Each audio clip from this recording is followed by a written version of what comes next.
అంటే సమర్థించట్లేదు ఇతన్ని ఆ ఆస్పెక్ట్ లో. ఇప్పుడు అట్లాంటి వాళ్ళని ఇంకా కొత్తగా ఈ విజువల్స్ చూపెడితే తటస్థులుగా ఉండి ఏమోలే అనుకునే వాళ్ళు కూడా అతని క్యారెక్టర్ ఇట్లాంటిదా వరస్ట్ అని అనుకోవచ్చు, అంతవరకే తప్పించి కొత్తగా వచ్చే నష్టమేం లేదు.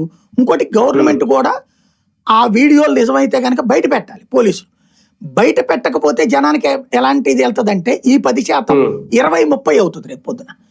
ఇప్పుడు ఇతను కనుక ఆ క్యాస్ట్ ఎత్తకపోయి ఉంటే వాళ్ళ ఆవిడ ఎక్కువ మంది ఎస్సీ ఎస్టీలు మోసపోయేవాళ్ళు, వాళ్ళ మనుషులు ఇతన్ని ఆ టైప్ లోనే ఎక్కువ ఫీల్ అయ్యి ఉండేవాళ్ళు.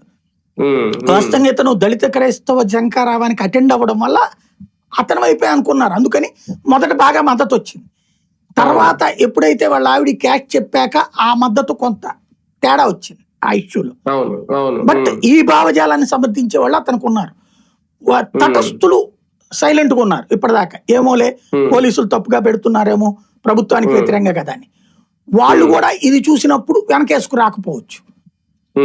ఆ విజువల్ చూపించలేదనుకోండి, ఇది ఫ్యాబ్రికేటెడ్, ప్రభుత్వం కావాలని ఒకళ్ళని అరెస్ట్ చేసినప్పుడు క్యారెక్టర్ అసాసినేషన్ చేయడం వీళ్ళకి అలవాటే కదా, అలా చేస్తున్నారు అనుకుంటారు.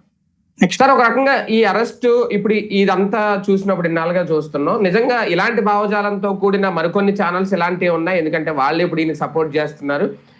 అంటే ఒక రకంగా భారతదేశంలో ఉంటూ మన దేశం మీదే విషం కక్కే నైజం